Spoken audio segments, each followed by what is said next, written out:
Pensemos por un momento en tener el sistema de seguridad más avanzado del mundo instalado. Ajá. O sea, un sistema con sensores térmicos, cámaras de alta definición, un equipo de respuesta armada listo para actuar en milisegundos. Lo último en tecnología, digamos. ¡Exacto! Es un sistema capaz de detectar a un intruso peligroso a kilómetros y neutralizarlo sin que nadie se dé cuenta. Pero un día, una simple mota de polvo entra flotando por la ventana. Y ahí empieza el problema. Totalmente. Este sistema hiperavanzado entra en pánico total y decide volar la casa entera con explosivos. Es una locura. Bueno, eso es, en esencia, lo que hace nuestro cuerpo cuando experimentamos una alergia o una enfermedad autoinmune. Es una imagen súper dramática, pero biológicamente es muy precisa. ¿Verdad que sí? Sí, porque a menudo pensamos en el sistema inmunológico como este escudo perfecto. O sea, una maravilla de la evolución que siempre toma las decisiones correctas. Claro, el ejército infalible. Pero la realidad clínica nos demuestra que este ejército interno tiene fallas de cálculo catastróficas. Y precisamente de esas fallas vamos a hablar hoy. Así que bienvenidos a un nuevo análisis a fondo. Un gusto estar aquí para desmenuzar este tema. Hoy tenemos sobre la mesa un material fascinante que desglosa uno de los temas más complejos y críticos de la medicina, los mecanismos de daño inmunológico. O como se les conoce formalmente en las aulas, los estados de hipersensibilidad. Exacto. Y el objetivo hoy, o sea, nuestra misión, no es solo memorizar qué pasa en un ataque de asma o en una prueba de tuberculosis.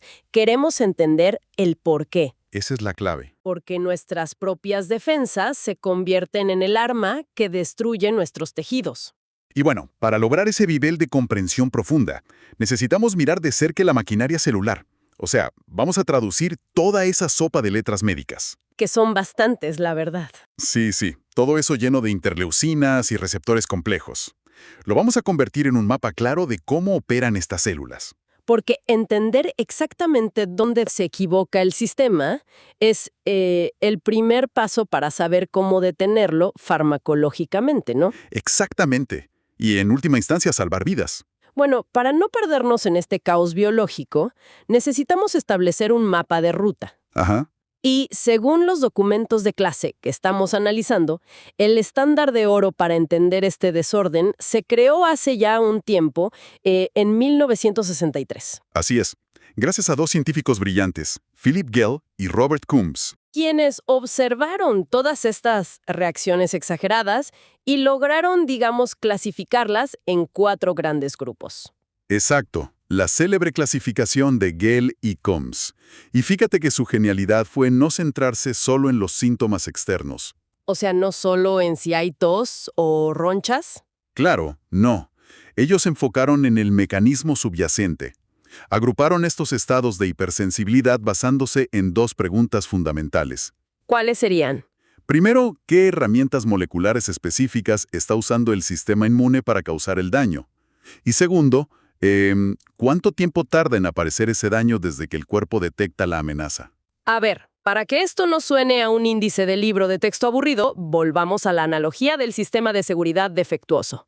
Me parece perfecto. Podríamos ver estos 4 tipos de hipersensibilidad así. A veces el sistema detecta una sombra inofensiva y activa de inmediato una alarma ensordecedora y desproporcionada. Ese sería el tipo 1. Exacto. Otras veces el sistema se confunde gravemente y ataca a un residente legítimo de la casa, confundiéndolo con un intruso. Un ataque directo. Y eso abarcaría los tipos 2 y 3. Claro. Y por último, hay ocasiones en que el sistema detecta un problema, pero en lugar de sonar una campana, organiza en silencio a un equipo táctico de demolición. Que tarda un par de días en llegar para derribar las paredes. Claro, ese sería el tipo 4. ¿Funciona esta forma de verlo para quienes nos escuchan? Funciona maravillosamente para estructurar los conceptos. O sea, fija muy bien las reglas del juego antes de entrar en los detalles. Genial. Porque si miramos de cerca los primeros 3 escenarios de esa analogía, los tipos 1, 2 y 3, veremos que todos comparten un arma en común. Los anticuerpos. Exacto. Los anticuerpos o inmunoglobulinas son proteínas solubles que viajan por la sangre como si fueran misiles o etiquetas rastreadoras.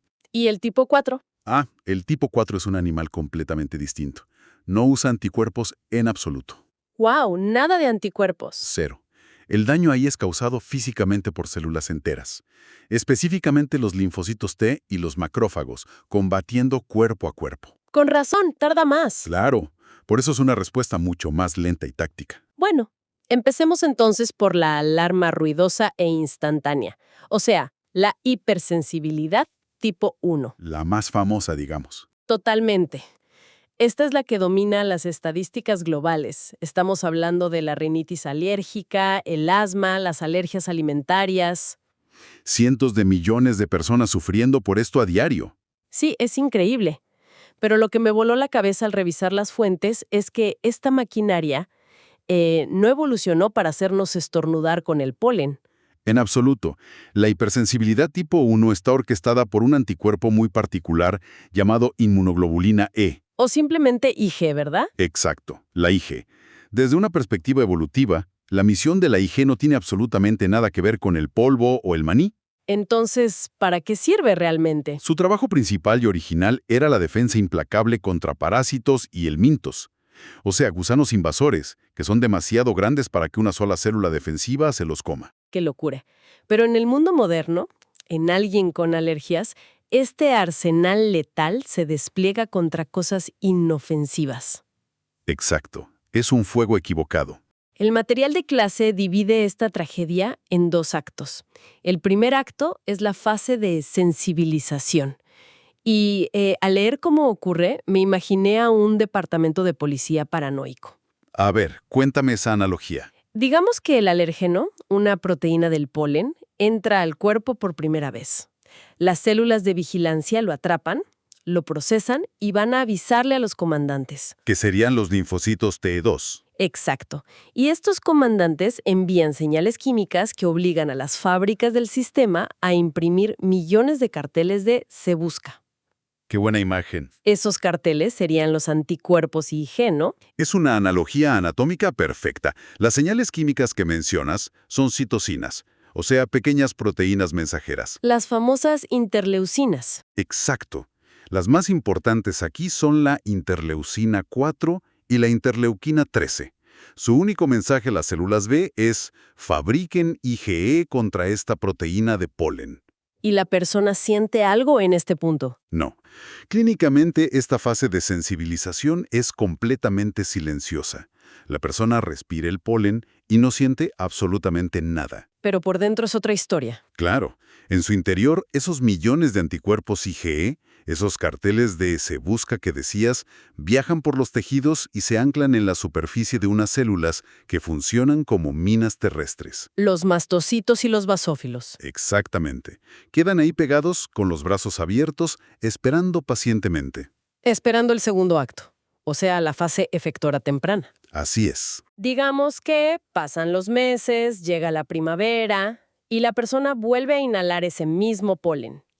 Esta vez, la partícula choca directamente con esos anticuerpos IG que ya están pegados al mastocito. Y ahí es donde se desata el caos.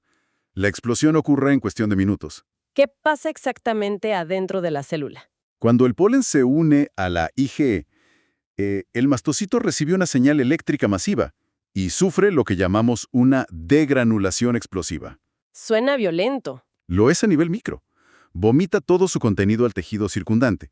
Y el arma principal que libera es la histamina. Ah, la histamina. Todos la conocemos por los medicamentos. Exacto. Lo que hace la histamina físicamente es dilatar los vasos sanguíneos de forma muy brusca, para que llegue más sangre, y al mismo tiempo contrae el músculo liso de los bronquios. Y ahí es donde vemos los síntomas clásicos. Claro, Si eso pasa en la nariz, los vasos dilatados gotean líquido y tenemos congestión nasal. la típica rinitis. Y si pasa en los pulmones, los bronquios se cierran y tenemos un ataque de asma. Exactamente. O si la liberación es masiva y pasa en todo el torrente sanguíneo, la presión arterial se desploma por la dilatación extrema y tenemos una anafilaxia. Que puede ser mortal en minutos, ¿sí? La anafilaxia es el fallo sistémico de todo este mecanismo. ¡Qué miedo! Pero hay un detalle crucial que a menudo se pasa por alto en las clases básicas. El ataque no termina con esa primera explosión de histamina, Claro, el material hace mucho énfasis en la fase efectora tardía. que ocurre unas 6 a 9 horas después. Y aquí entran en escena unas células llamadas eosinófilos. Al leer sobre ellas, parecen auténticas máquinas de destrucción. Lo son. Llegan al tejido inflamado y liberan sustancias con nombres aterradores como la proteína básica principal. Proteína básica principal. Suena engañosamente inofensivo. Pero esto nos devuelve a la evolución. Recuerda que este sistema estaba diseñado para matar gusanos gigantes. Cierto, los helmintos. Esa proteína y otras enzimas que liberan los eosinófilos son toxinas extremadamente cáusticas.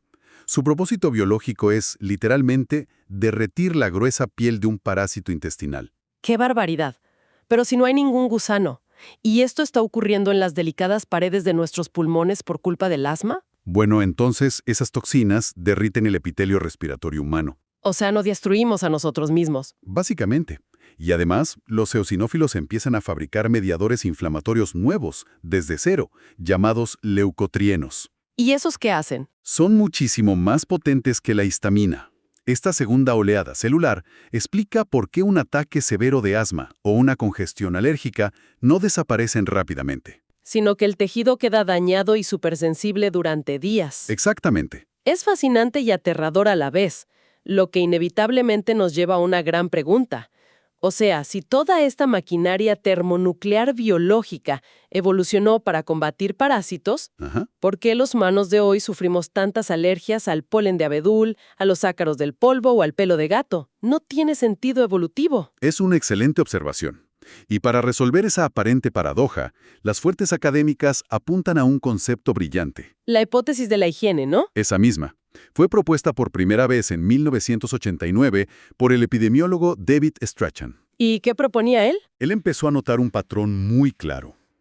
A medida que las sociedades modernas adoptaban estilos de vida más limpios, purificaban su agua, erradicaban los parásitos intestinales, Lo cual suena a progreso absoluto. claro, pero al mismo tiempo usaban antibióticos de forma masiva, y la incidencia de enfermedades alérgicas y asma se disparaba verticalmente. Espera, ¿estamos diciendo que las grandes victorias de la salud pública, la limpieza y la sanidad, de alguna manera rompieron nuestro sistema inmunológico? Bueno, no es que lo rompieran, digamos que lo descalibraron. Ok, descalibrado. La hipótesis sostiene que nuestro sistema inmunitario evolucionó esperando estar en guerra constante con parásitos y microbios desde el momento del nacimiento. O sea, necesitaba acción. Exacto. Ese bombardeo constante de infecciones tempranas mantenía el sistema ocupado y equilibrado. Claro. Al eliminar a los parásitos de nuestro entorno y al reducir drásticamente la diversidad de bacterias en nuestro intestino, dejamos a toda esa rama defensiva T2 aburrida. ¡Qué locura! O sea, sin un enemigo real con el cual pelear, el sistema se vuelve hiperreactivo. Se inclina la balanza hacia objetivos equivocados y termina disparando cañonazos contra proteínas de maní. Es como tener un escuadrón antibombas patrullando un vecindario súper pacífico. Eventualmente van a volar un buzón de correos solo porque les pareció sospechoso. Es una metáfora muy acertada. Ahora, sabiendo con tanta precisión cómo ocurre este desastre paso a paso, las herramientas que usamos en la medicina clínica para diagnosticarlo y frenarlo tienen muchísimo sentido. Totalmente. Tomemos la prueba cutánea para alergias, por ejemplo. Sí, es un ejemplo perfecto de biología aplicada. En una prueba cutánea, el médico aplica una gota del alérgeno sospechoso en la piel y hace un pequeño rasguño. Lo que está haciendo en realidad es un ensayo biológico en vivo. Y el truco aquí, según las fuentes, es que siempre usan dos controles de referencia. Ajá, fundamentales para no equivocarse. Usan un control positivo con histamina pura para asegurar que la piel sí puede reaccionar. Claro. Y un control negativo con agua salina, para asegurar que la simple aguja no está causando la inflamación por sí sola. Exacto. Si la piel tiene mastocitos armados con IgE contra el polen, al poner la gota de polen, habrá una degranulación local. Y el médico busca esa roncha roja y elevada. Sí, y se mide con una regla literal. Si la roncha generada por el alérgeno supera en 3 milímetros al tamaño de la roncha del agua salina a los 15 minutos, tienes un diagnóstico positivo. Es rapidísimo. Muy rápido, altamente específico y te muestra en tiempo real cómo los mastocitos del paciente están reaccionando. Y una vez que tenemos el diagnóstico, entra la parte farmacológica. Me encantó ver cómo los medicamentos atacan puntos muy específicos de toda esta cascada. Es como desactivar una bomba cortando los cables correctos. Sí, a ver, hablemos de los antihistamínicos clásicos. A ver si esta imagen es correcta. Podemos pensarlos como si fueran llaves falsas trabadas en una cerradura. A ver, explícame eso. O sea, el mastocito explota, libera la histamina, y la histamina corre hacia los receptores de los vasos sanguíneos para causar la inflamación. Ajá. Pero cuando llega, resulta que el fármaco antihistamínico ya está sentado en esa silla, bloqueando físicamente la conexión. Es una excelente forma de visualizarlo. En farmacología a eso lo llamamos antagonismo competitivo. Antagonismo competitivo. Sí, el fármaco no destruye la histamina, simplemente le roba su asiento en el receptor H1. ¡Qué inteligente! Y la medicina moderna va más allá.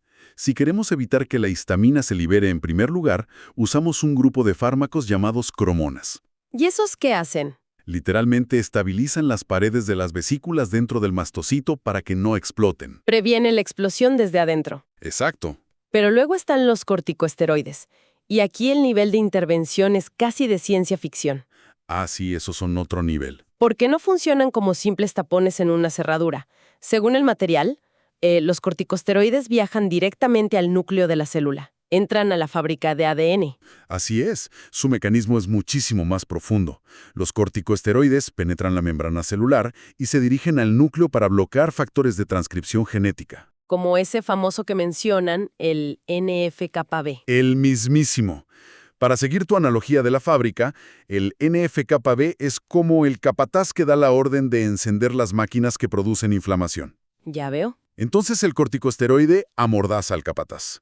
Literalmente apaga la lectura de los genes que fabrican las citocinas inflamatorias. O sea, interrumpe el problema desde el código fuente de las células. Lo dijiste perfecto, desde el código fuente. Es impresionante el nivel de precisión que hemos alcanzado. Pero bueno, debemos avanzar, porque nos queda terreno por cubrir. Sí, pasemos a los otros tipos. Si dejamos atrás a los agresores externos como el polen o el polvo, entramos a un terreno mucho más oscuro.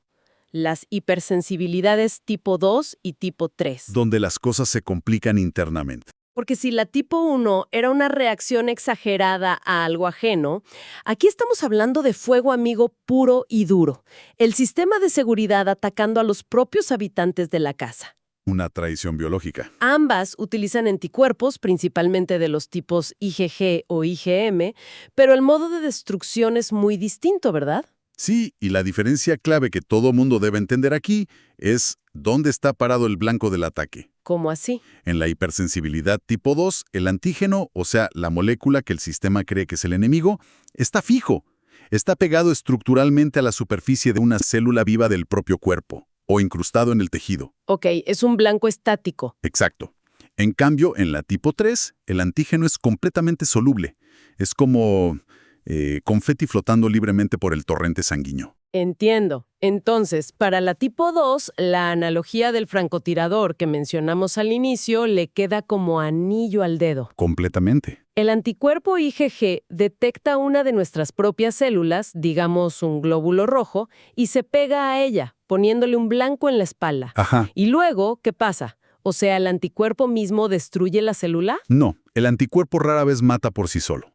Su trabajo es marcar el objetivo.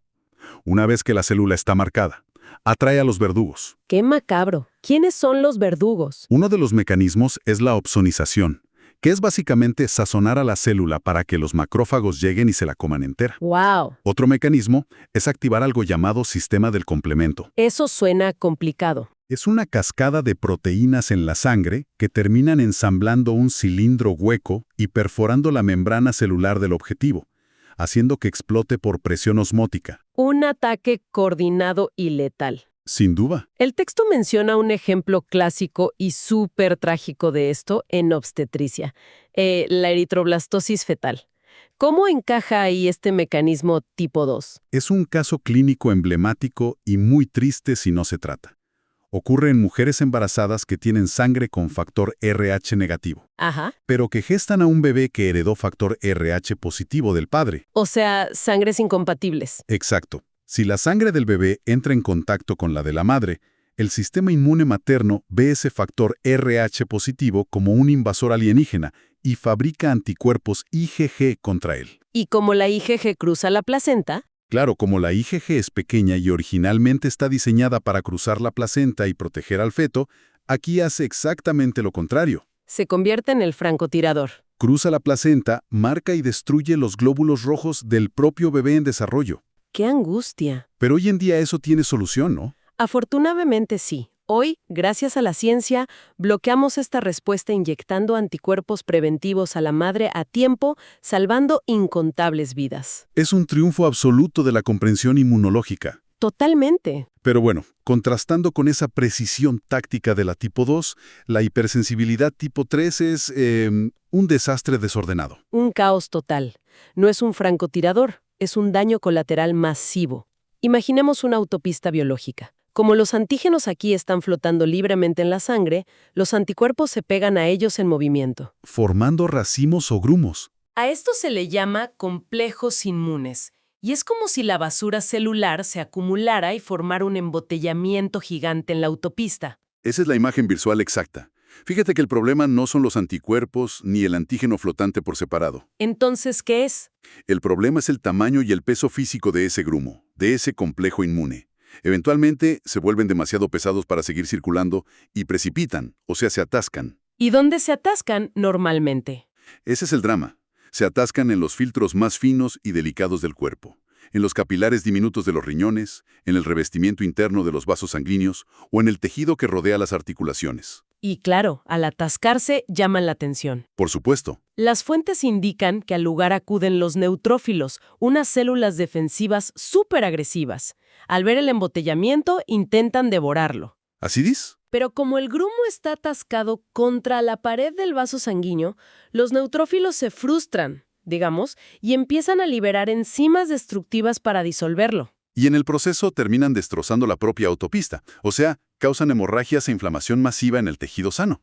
Ese daño colateral, esa inflamación vascular destructiva, es el motor biológico detrás de enfermedades autoinmunes sistémicas devastadoras como el lupus eritematoso sistémico. Exactamente. El lupus es el ejemplo del libro.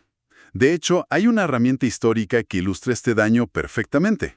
La reacción de Artus. ¿De qué trata eso? En un laboratorio, si inyectas un antígeno soluble directamente bajo la piel de un sujeto que ya tiene niveles altísimos de anticuerpos circulando, los anticuerpos viajan al sitio y los grumos se forman ahí mismo de manera local y masiva. ¿Y qué pasa en la piel? Unas 4 a 10 horas después, verás la piel sufrir un edema agudo, hemorragia e incluso muerta del tejido local. Eso demuestra la furia de esos complejos atascados. ¡Qué bárbaro! Bueno, todo esto nos lleva a nuestro último escenario. El más distinto de todos. Sí, hasta ahora hemos hablado de ataques rápidos o a media distancia orquestados por anticuerpos que viajan en la sangre. Pero la hipersensibilidad tipo 4 es el asesino lento. Muy bien dicho. Y como dijimos al principio, la diferencia fundamental es que aquí no hay inmunoglobulinas, 0 anticuerpos. Todo el proceso es mediado por contacto celular directo. Es un cambio de paradigma completo. Aquí, el daño es ejecutado por soldados de infantería pesada, Los linfocitos T. particularmente los TH1 y los macrófagos que ellos controlan. Como estas células tienen que multiplicarse en los ganglios linfáticos y luego viajar físicamente por los tejidos hasta encontrar la amenaza. La respuesta es notablemente lenta. Claro, de ahí su nombre formal de hipersensibilidad retardada. La inflamación no alcanza su punto máximo hasta pasadas unas 48 a 72 horas. Y el ejemplo más cotidiano de esto es la dermatitis por contacto, ¿verdad? Exacto. Alguien va caminando por el bosque, roza una planta de hidra venenosa y su aceite penetra la piel. Pasan 1 o 2 días, la persona cree que no le pasó nada y de repente la piel estalla en inflamación severa y ampollas. Es el clásico retraso del tipo 4. Pero el material profundiza en un escenario de vida o muerte, donde este mecanismo tipo 4 es la estrella central, la tuberculosis. Un tema importantísimo. Y nos habla de la formación de granulomas. A ver, ¿qué es exactamente esto? La patogenia de la tuberculosis es una obra de teatro fascinante de biología celular. Cuando el bacilo de la tuberculosis ingresa a tus pulmones, Ajá. los macrófagos, que son las células encargadas de comerse la basura y las bacterias, se lo tragan rápidamente. Debería ser el fin de la historia. Debería. Pero la bacteria de la tuberculosis tiene trucos evolutivos increíbles. Evita ser digerida y decide vivir cómodamente dentro del macrófago. Como un caballo de Troya. Totalmente. Ante esta falla crítica, el sistema inmune entra en código rojo. Los linfocitos Th1 acuden al lugar y segregan litros de interferón gamma para sobreestimular a los macrófagos. Pero si aún así no pueden matar a la bacteria que tienen adentro, ¿qué hacen? Porque las fuentes dicen que literalmente construyen una prisión. Así es. Forman una esfera densa de células apretadas unas contra otras, rodeando a las células infectadas para aislar la amenaza del resto del pulmón. Y eso es un granuloma. Exactamente. Es una medida desesperada de contención táctica. Aíslan físicamente a la bacteria. Pero el costo de esta prisión celular debe ser altísimo. Muy alto. Si la cantidad de bacterias crece, el centro de esa prisión colapsa y muere, convirtiéndose en una masa destructiva que llamamos necrosis gaseosa. Que suena terrible. Lo es. Esa necrosis va destruyendo la arquitectura del pulmón, y si llega a conectar con las vías respiratorias, la persona tose todo ese material infectado, propagando la enfermedad a otros. Claro, el contagio. Y fíjate en esto que es clave. El daño masivo que sufre el pulmón en la tuberculosis no lo causa una toxina que libera la bacteria. No. No, el pulmón es destruido por nuestro propio intento de construir esas prisiones celulares masivas, o sea, mediadas por la hipersensibilidad tipo 4. Es nuestro propio sistema destruyendo la casa para atrapar al ladrón. Tal cual. Y esto me lleva a la contradicción más brillante de toda la clase. La prueba clínica para saber si alguien ha estado expuesto a la tuberculosis. La prueba de Mantoux o PPD. Muy interesante esa prueba. Te inyectan proteínas de la bacteria muerta bajo la piel del brazo. A las 72 horas regresas al médico. Coincidiendo con el pico de la respuesta tipo 4. Exacto. Si en el brazo hay un bulto rojo, inflamado y duro de más de 10 milímetros, se considera positiva. Cualquier persona normal pensaría, oh no, la prueba me enfermó. Tengo una inflamación terrible. Es la reacción lógica del paciente. Pero en realidad, esa gran inflamación es exactamente lo que el médico quiere ver, ¿verdad? Es una paradoja hermosa de la inmunología. Esa inflamación densa en tu piel a las 72 horas no es una infección. ¿Entonces qué? Es la demostración biológica de que tus linfocitos T de memoria funcionan perfectamente. Significa que, en algún momento de la vida, el sistema inmune vio a la tuberculosis, aprendió a reconocerla y cuando volvimos a poner sus proteínas en el brazo, movilizó a sus tropas tácticas sin dudarlo. sin dudarlo, es la prueba viviente de que el sistema celular está operativo y listo para formar granulomas. ¡Qué fascinante! Llegando ya al final de esta exploración detallada, creo que vale la pena alejarse un poco y ver el panorama completo. ¿Sí? Hacer un buen resumen. Hemos mapeado 4 vías biológicas fundamentales. La tipo 1, inmediata, armada con IgE, responsable de las alergias y el pánico ante el polen. Muy bien. La tipo 2, el francotirador que marca nuestras propias células con IgG para que sean ejecutadas. El ataque directo. La tipo 3, el desastre vial, donde los complejos inmunes atascados provocan daño colateral masivo. Y la tipo 4, el asedio lento y celular que construye prisiones alrededor de amenazas indestructibles. Un resumen perfecto. Y fíjate, destilar este conocimiento no es un simple ejercicio académico para pasar un examen. Es la base misma de la medicina de precisión. Claro. Cuando un médico receta un esteroide para el asma o evalúa el diámetro de la pápula en un test de tuberculosis, está leyendo y manipulando directamente estos 4 lenguajes moleculares. Es pura ciencia aplicada. Y para cerrar, quiero regresar brevemente a una idea que mencionaste y que me dejó pensando muchísimo. A ver, dime. La hipótesis de la higiene. Si es cierto que nuestro sofisticado sistema inmunológico moderno está, digamos, aburrido por la falta de parásitos, y por eso se voltea contra cosas inofensivas o contra nuestro propio cuerpo. Sí, es lo que postula la teoría. Surge una pregunta súper provocadora. ¿Podría ser que en el futuro de la medicina clínica, para erradicar las alergias severas o frenar enfermedades autoinmunes devastadoras, la cura no sea usar más esteroides? ¿Hacia dónde vas con esto? Me pregunto si podría ser la reintroducción deliberada de ciertos gusanos o parásitos controlados en el intestino humano, solo para darle a nuestro ejército interno un enemigo real con el cual distraerse y recuperar la paz. ¡Wow! Es una idea que desafía completamente nuestros conceptos occidentales de limpieza absoluta, pero desde la biología evolutiva tiene muchísimo sentido. Es algo fantástico para seguir investigando por cuenta propia. Gracias por acompañarnos en este análisis a fondo, ha sido increíble. Un placer. Nos escuchamos en la próxima.